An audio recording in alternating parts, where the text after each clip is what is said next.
Hey everyone, Simply Zoological here with the final build video of Saguaro Sanctuary.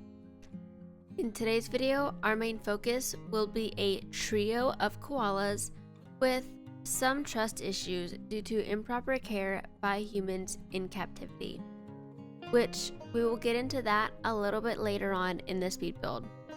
But for right now, that's enough talking. Let's go ahead and get into the video. I'll see you then.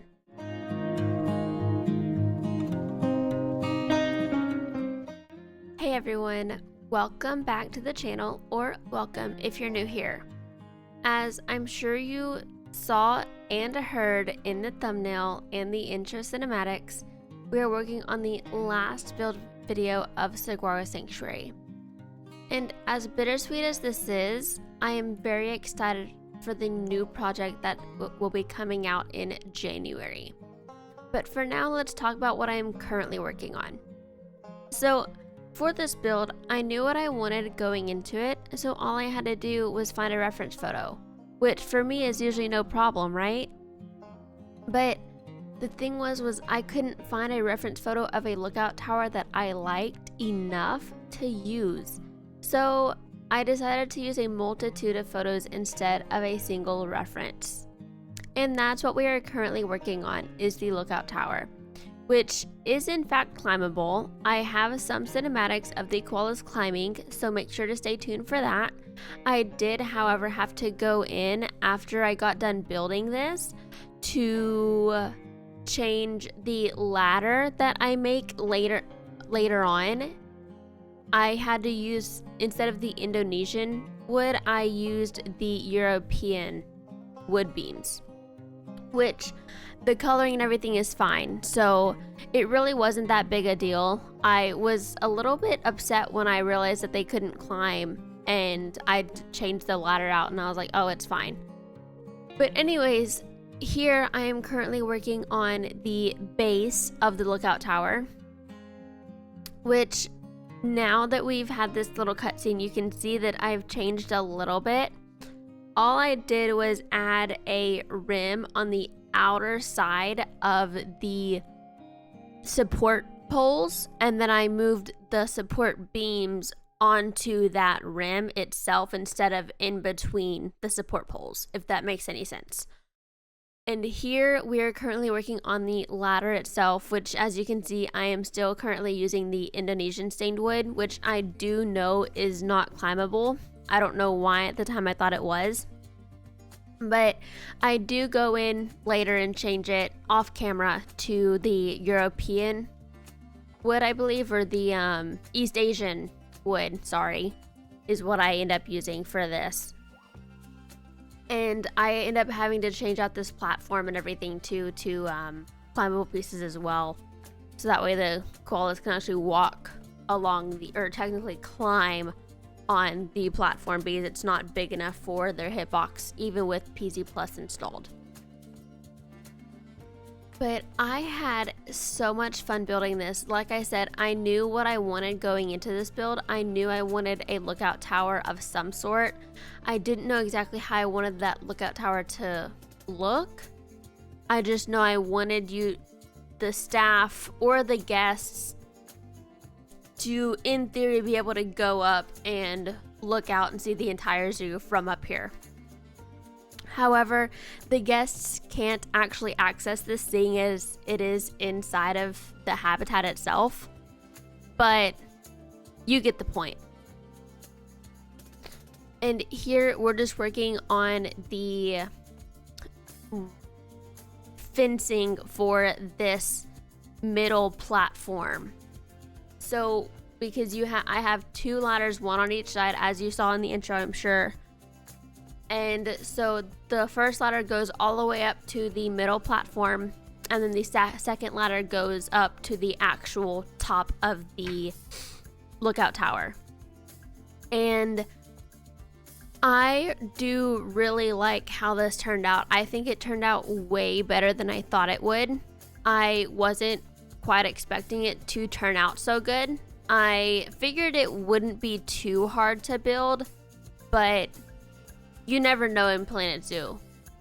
You could think that something will take 30 minutes and it ends up taking you an hour, you know?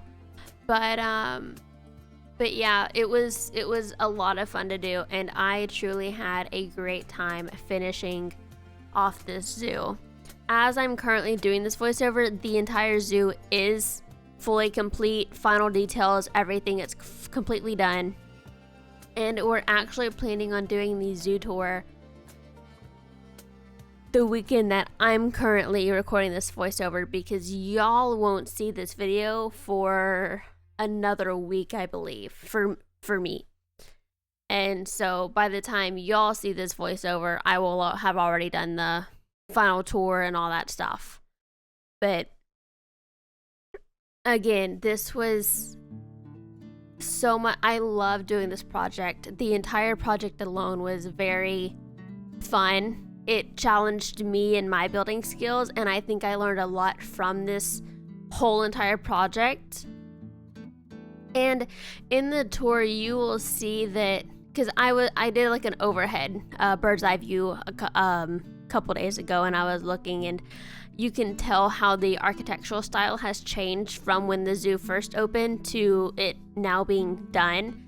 How more money has been brought in so they can spend a little bit more on buildings and stuff like that.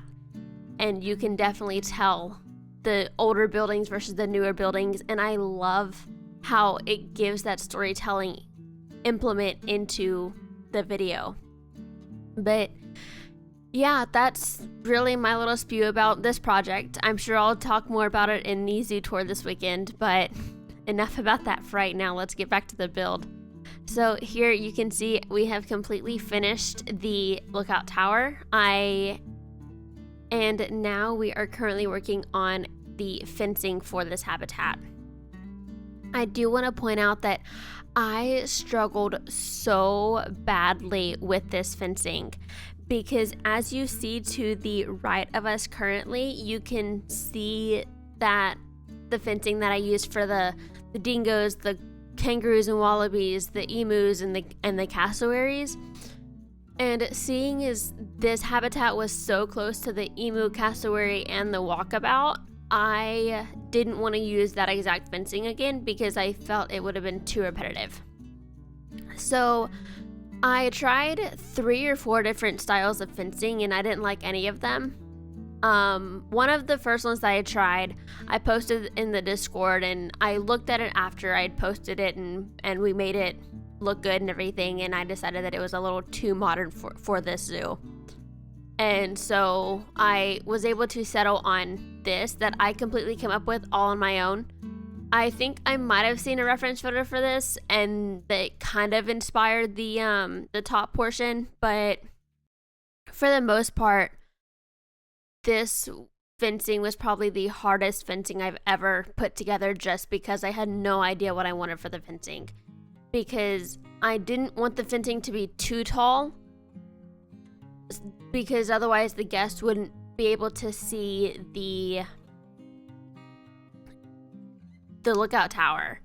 And I needed it to be tall enough so that way the koalas couldn't climb out of the exhibit. And I kind of think I hit it right in that sweet spot to where it's not too tall, not tall enough kind of a thing. And I am absolutely in love with it. And I do also want to note that any fencing, anything that I made for this zoo will be uploaded as its own file on my workshop, probably the first week of January-ish or so. After the zoo tour and everything, I will get to work on uploading all of the files and everything of anything that I have made specifically for this zoo in the Saguaro Sanctuary collection on my workshop. So make sure y'all check that out, as well as I also have to go in and add in any other habitats that I haven't added in yet. But now that we're on the foliage, we have just a couple minutes left, so really quickly, I want to tell you about our koalas. So, as I said in the intro, they do have some trust issues, and we're gonna go ahead and get into that right now. So, we have 2 females and 1 male who were taken from the wild as juveniles by an unlicensed roadside zoo operating in poor conditions. The facility kept the koalas in small, barren cages with no climbing branches, fresh eucalyptus, or proper shelter. They were exposed to harsh weather, denied medical care, and displayed to visitors with little regard for their well-being. Malnourished and suffering from untreated illnesses, the koalas grew weak and withdrawn, their health deteriorating rapidly. But luckily, after multiple reports from concerned visitors, wildlife authorities conducted a surprise inspection and shut down the facility. The koalas were among the first animals rescued due to their critical condition. They were rushed to a wildlife rehabilitation center where veterinarians treated them for malnourishment, infections, and severe stress caused by prolonged mistreatment. Due to the extent of their trauma and inability to survive in the wild, they were deemed unfit for release.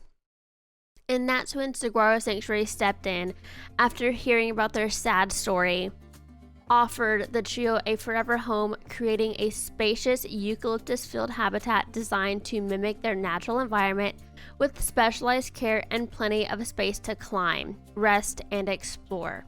The koalas slowly regained their strength and their trust in humans. And their names are Benny, Cleo, and Sky. So that's a little bit about our koalas. They do have a little bit of a rough history, so when you come to the zoo, they may be a little bit weary of you. They've grown fonder of our zookeepers just because they see them every day and they know that they are truly cared for here.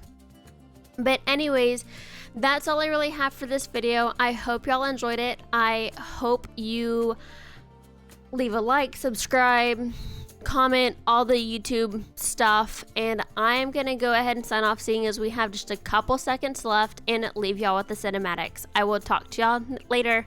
Bye.